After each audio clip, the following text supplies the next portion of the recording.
Bonjour, c'est Corinne.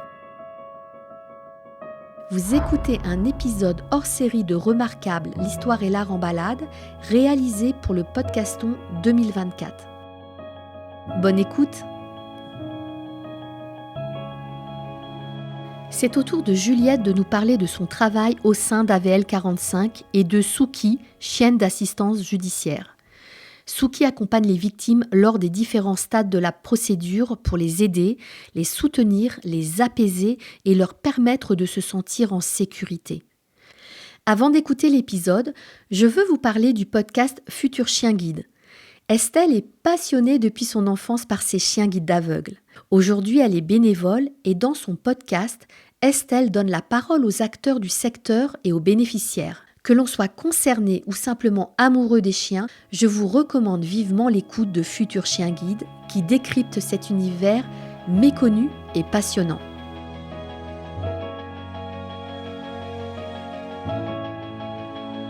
Bonjour Juliette.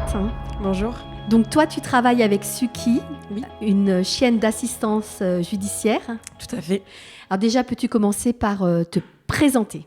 Oui, donc Juliette Sib, donc je suis juriste à l'aide aux victimes du Loiret depuis maintenant 2 ans. Mon travail, c'est d'accompagner les personnes qui s'estiment victimes d'infractions tout au long de la procédure, donc notamment en leur donnant des conseils d'ordre juridique, en les réorientant au besoin vers d'autres partenaires, vers des avocats, et si besoin de les accompagner physiquement aussi dans les divers actes. Alors peux-tu nous parler de Souki ? Qui est cette chienne ? Alors Souki, c'est une femelle Golden Retriever de 3 ans. C'est un chien d'assistance judiciaire. Ça veut dire qu'elle a été formée durant 2 années par l'association Andy Chien et donc plus précisément par son éducatrice. Son travail au sein de l'association, c'est d'accompagner les victimes d'infractions, notamment les plus vulnérables, à divers actes de procédure. Donc ça peut être le dépôt de plainte, ça peut être un accompagnement pour des auditions auprès du juge d'instruction ou encore en audience. L'objectif, c'est d'apaiser la personne victime, de la rassurer et de libérer la parole majoritairement. En quoi la présence d'un animal peut avoir ce rôle-là et quid des personnes qui ont peur des chiens ? Alors déjà pour les personnes qui ont peur des chiens, évidemment c'est un accompagnement qui n'est pas obligatoire. On le propose aux personnes et parmi les premières questions qu'on pose évidemment, c'est est-ce qu'il y a une crainte du chien ou une allergie ? En sachant qu'on a quand même eu des personnes qui au départ étaient plutôt craintives et ont pu finalement accepter de s'approcher de Souki qui est, bien qu'elle soit assez grande de par sa race, elle est très douce et très câline envers les gens. Donc en général, ils ne sont pas inquiets très longtemps quand ils la voient. Donc en fait, le chien, par sa présence, donc, déjà ça peut être une présence rassurante dans le sens où elle peut accompagner à différents stades de la procédure. Donc du dépôt de plainte jusqu'à l'audience, ça va être une présence rassurante parce que à chaque fois les personnes débarquent dans des endroits inconnus qui peuvent être relativement stressants et la présence du chien, déjà le chien on le connaît, on sait comment il fonctionne, on sait qui il est, donc déjà ça c'est un point auquel les victimes peuvent se rattacher. Ensuite, elle est vraiment très demandeuse de caresses et de câlins. Et scientifiquement, ça a été prouvé que caresser un chien ou d'être en contact avec un chien, ça permet de réduire la fréquence cardiaque, ça diminue la pression artérielle. Voilà. Donc scientifiquement, il y a vraiment des résultats qui se font sentir sur le corps humain. D'accord, donc des bénéfices d'être en présence d'un chien. Et donc, effectivement, on comprend tout l'intérêt de ce genre de dispositif. Est-ce que AVL 45 est précurseur dans ce genre de dispositif, justement ? Tiens, la voilà. Alors, effectivement, voilà, on l'entend quand elle arrive. Elle a entendu qu'on parlait d'elle. Alors, on fait effectivement partie des premiers chiens qui ont été mis en place en France, des premiers chiens d'assistance judiciaire. Le premier, c'était LOL à Cahors, qui a été mis en place. Et nous, dans le Loiret, on a aussi la spécificité, on est le seul département qui dispose de 2 chiens d'assistance judiciaire. Donc on a Souki qui est auprès de l'aide aux victimes du Loiret avec nous, donc qui accompagne à tout stade de la procédure les mineurs et les majeurs. Et il y a aussi Orko qui en fait est un collègue de Souki qui a exactement la même formation et les mêmes missions. Lui, il est à l'hôpital. Au niveau de l'UAPED, donc en fait c'est l'unité qui va entendre les mineurs victimes. Tu peux nous donner justement des exemples concrets de ce que tu as pu constater de la présence de Suki qui vient nous voir. Tu sais qu'on parle de toi. Qu'est-ce qu'elle a dans la gueule, là ? C'est son jouet. Elle a besoin d'avoir tout le temps quelque chose dans la gueule. C'est son doudou ? C'est son doudou de l'association, oui. Elle a des doudous un petit peu partout. Partout où elle va, elle a son petit panier, sa gamelle. Je trouve qu'on voit beaucoup plus l'impact sur les mineurs parce que ils vont plus facilement. Moi, j'ai des mineurs qui s'allongent dans le hall du tribunal quand ils retrouvent Suki le matin. Qui vraiment sont. On va le voir, je veux dire, de l'extérieur. Sur les majeurs, ça va être un petit peu. On va moins voir l'enthousiasme, même si en réalité on va sentir l'apaisement. Mais pour les mineurs, oui, on a eu des cas de... Je pense à un mineur notamment, on savait qu'il avait été victime, mais lui ne disait rien. Mais on savait qu'il s'était passé quelque chose. Et donc première audition, il parle pas. La seconde, on lui met un chien et là, il raconte tout ce qui s'est passé. Donc voilà, pouvoir dire à 100% c'est grâce au chien, c'est compliqué, mais en attendant, il s'est passé quelque chose à partir du moment où on lui a mis un chien. Après, oui, voilà. Sinon, les exemples marquants, c'est vraiment des enfants qui sortent du tribunal. Alors, le moment, que ce soit l'audience ou l'audition, c'est des moments qui restent durs. On ressent le stress aussi bien pour eux, le stress des parents qui sont là, qui se transmet aussi aux enfants. Mais les enfants qui ressortent, ils tiennent la laisse du chien, ils sont super fiers de marcher dans le tribunal avec le chien. Moi, je prends toujours le temps de leur montrer 2-3 tours que c'est faire Suki. Par exemple, elle sait aboyer sur commande. Ça, en général, ça fait toujours fureur. Mais voilà, ils sortent du tribunal, ils sont contents, ils demandent à prendre une photo avec le chien.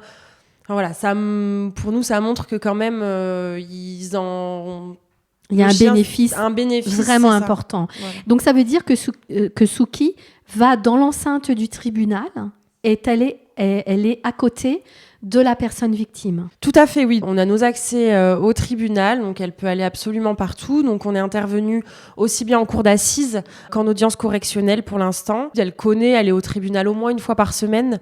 Elle n'a pas peur. C'est vrai que les robes des avocats ou les tenues de certains policiers, ça peut effrayer les chiens. Elle est totalement habituée à ça. Elle n'a pas peur. Ouais. Tu as parlé beaucoup d'enfants. Est-ce qu'elle accompagne également des adultes ? Oui, bien sûr. Elle accompagne aussi bien les adultes que les enfants. Par exemple, là, en audience, on a plutôt accompagné des adultes. Ça fonctionne très bien aussi sur vraiment le volet apaisement. Là, j'ai en mémoire une personne qu'on a pu accompagner dans le cadre d'un procès d'assises. Donc la victime a eu à parler, elle a répondu aux questions. Ça a été long, ça a été très éprouvant pour elle. Elle est revenue s'asseoir avec le chien. Elle a pris 1 minute où elle avait sa tête enfouie dans Suki pour vraiment, on a l'impression qu'elle piochait de l'énergie, qu'elle essayait de s'imprégner. Il lui a fallu une petite minute... avec le chien très proche. Et ensuite, elle a pu reprendre le procès. C'est incroyable. Et tu disais peut-être tout à l'heure, sans vraiment le dire, moi je l'ai compris comme ça, que finalement sa présence pouvait aussi libérer sa parole. Tu parlais d'un enfant qui ne parlait pas alors que vous saviez qu'il avait été victime de quelque chose.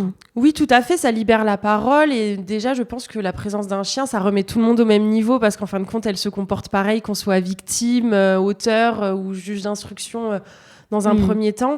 Donc oui, ça permet de libérer la parole et puis c'est aussi une phrase d'accroche, j'ai envie de dire. Même si la personne, à la base, elle voit pas forcément l'intérêt d'un accompagnement avec le chien. La personne, elle va nous dire moi aussi, j'ai un chien, ok, on discute de chien, on a un point commun, on se comprend sur cette chose-là, donc peut-être que la personne, elle va nous faire un peu plus confiance sur comment nous parler et sur les choses sur lesquelles elle doit se livrer. Et c'est quoi son emploi du temps, donc, quand elle n'est pas au tribunal, elle fait quoi ? Alors, quand elle n'est pas au tribunal, elle peut être à l'association, donc dans les locaux. Elle me suit sur certains lieux de permanence. Donc, par exemple, ça peut être la Maison de la Justice et du Droit à Orléans. Elle peut se rendre sur demande à l'unité médico-judiciaire aussi. Elle a le droit à un jour de télétravail avec moi aussi. Donc, c'est assez variable. Mais globalement, c'est palais de justice et association et dans d'autres lieux sur demande. Donc, c'est toi qui en as la garde ? Oui, c'est ça. Tu l'as depuis quel âge ? Alors, on l'a eue, elle avait un peu moins de 2 ans. Elle est arrivée à l'association au mois de novembre 2022. D'accord, ok. Et donc, elle est chez toi ? C'est ça, elle habite à la maison. Mais c'est pas vraiment ta chienne quand même ? C'est pas vraiment ma chienne parce que voilà, je sais que moi je suis référent, donc je suis pas du tout propriétaire. Et je sais aussi qu'on me l'a attribuée dans le cadre de ces missions-là. Donc voilà. Ça veut dire qu'on pourra peut-être la mettre sur d'autres missions avec d'autres personnes à un moment donné ? Alors normalement, elle va rester vraiment plutôt avec l'association. Elle est vraiment dans le milieu de l'aide aux victimes. Maintenant, voilà, le jour où moi je quitte l'association, elle reste en priorité ici. Ah oui, d'accord. Voilà, c'est surtout ça en fait. Oui. Elle peut changer de référent. Voilà, les chiens sont. Elle est entre guillemets formée pour ? C'est ça. Très sincèrement, Souki, voilà, je peux donner sa laisse à n'importe qui dans la rue. Elle peut partir sans se retourner. Ouais. Mais en même temps, moi, ça me rassure aussi qu'elle soit comme ça en me disant, voilà, le jour où je dois partir. Elle est autonome quelque part. C'est ça. Et puis bon, je sais qu'elle est bien ici. Elle se sent bien avec tout le monde. Elle est à l'aise dans ses missions aussi. Donc c'est. Ouais. Tu disais qu'elle avait été formée par l'association Andy Chien. Quel rapport avec la justice ? Alors, à la base, Andy Chien n'avait pas vraiment de lien, voire pas du tout, avec la justice. En fait, les chiens d'assistance judiciaire, ça c'est surtout apparu au Canada depuis bien longtemps, Canada, États-Unis. Où là-bas, ils ont déjà des chiens qui accompagnent les victimes, même les auteurs, dans les tribunaux depuis longtemps. L'idée, elle est arrivée en France en 2019-2020, j'ai envie de dire, à l'initiative en fait d'un procureur qui avait été sensibilisé à cette question-là de l'accompagnement par les chiens. Et donc c'est comme ça qu'il a soumis la proposition en fait une sorte de partenariat avec Andy Chien et son tribunal, et c'est comme ça en fait que ça s'est mis en place, et voilà, et ça s'est développé. Il y a un peu plus de chiens qui ont été attribués en France, et là il y a une convention qui a été signée au niveau du ministère de la Justice avec Andy Chien pour le déploiement du chien d'assistance judiciaire dans l'idéal, ce serait dans tous les tribunaux de France. Oui, ce serait formidable. On voit que c'est très utile. Tu évoquais qu'au Canada et aux États-Unis, ils accompagnent également les auteurs. Est-ce que c'est quelque chose qui est en projet en France, ou on n'est vraiment que sur les victimes ? Alors c'est en projet en France, et selon moi, ça aurait également du sens. Alors je sais qu'il y a un chien d'assistance judiciaire, par exemple, qui a accompagné la conductrice du car de Milas, l'accident de car qui a coûté la vie à plusieurs enfants. Dans ce cadre-là, voilà, le chien, il permet d'apaiser la personne qui est auteur, de l'aider en fait, parce que dans le cadre de ce procès, j'imagine que les parents, ils attendent des réponses. Et si on est face à une personne qui est totalement paniquée, qui pleure tout le temps, ou qui est prostrée, qui n'arrive pas à parler, en fin de compte, tout le monde est lésé parce que les parents attendent des réponses. Et la personne auteur, peut-être aussi qu'elle a envie de parler et de pouvoir se libérer. Donc la présence d'un chien, dans ce cadre-là, ça a du sens. Également, nous, au niveau de l'AVL, on a signé une convention avec le centre pénitentiaire d'Orléans-Saran, où on a débuté un accompagnement psychologique pour les personnes qui sont condamnées et détenues, dans la mesure où on sait aujourd'hui que c'est pas tout noir ou tout blanc. Il y a de nombreux auteurs qui sont aujourd'hui en détention. En réalité, ils ont pu être victimes dans leur passé. Donc nous, on propose un accompagnement psychologique pour travailler sur les infractions dont ils auraient pu être victimes dans le passé. Et dans ce cadre-là, Souki peut aussi intervenir avec notre psychologue au centre pénitentiaire. Et puis j'aimerais rajouter aussi que l'arrivée de Souki, ça nous facilite aussi le travail au quotidien, parce que on est aussi identifié par les partenaires, par les personnes avec qui on travaille, et puis ça crée du lien très facilement. Les personnes viennent vers nous parce que voilà, ont envie de caresser le chien, ça nous permet de nous présenter, et mine de rien, ça a aussi facilité notre travail à nous dans ce sens-là. Et puis peut-être, je sais pas, j'y pense en t'écoutant, mais vous êtes aussi confronté à des histoires qui sont lourdes. Vous écoutez, j'imagine, beaucoup d'horreur. Vous accompagnez des personnes qui sont vraiment en souffrance. Alors j'imagine que Souki aussi joue un rôle dans l'équipe. Ah oui, bien sûr, dans l'équipe aussi, ça c'est une évidence. Après un rendez-vous un petit peu compliqué, c'est pas rare de voir une collègue qui prend 2 minutes à aller faire un câlin à Suki si elle est dans son panier, ou même d'elle-même, des fois, elle vient. Je pense vraiment qu'elle ressent les émotions parce que, voilà, des fois, d'elle-même, elle va venir nous voir. C'est arrivé. Tu me demandais des exemples significatifs. J'en ai un qui me vient en tête. On était en audience, donc c'était une femme qui était victime de violences conjugales qui souhaitait la présence de Suki pendant l'audience, mais elle ne l'a pas touchée de l'audience. Donc Suki était couchée avec elle pendant plus d'1 heure, mais la personne victime ne l'a pas touchée. Et au moment où elle s'est mise à pleurer, Suki s'est assise à côté d'elle et elle a posé sa patte sur sa jambe. Oh. Voilà. Donc ça, c'est vraiment un exemple qui est significatif et qui montre que les chiens peuvent ressentir les émotions. Oh là là là là, c'est très touchant. Beaucoup d'empathie, donc... C'est ça, de l'empathie. Ouais. Ce serait vraiment bien qu'on en voit plus et partout, finalement. Et peut-être même d'autres domaines. Tout à fait. Ouais.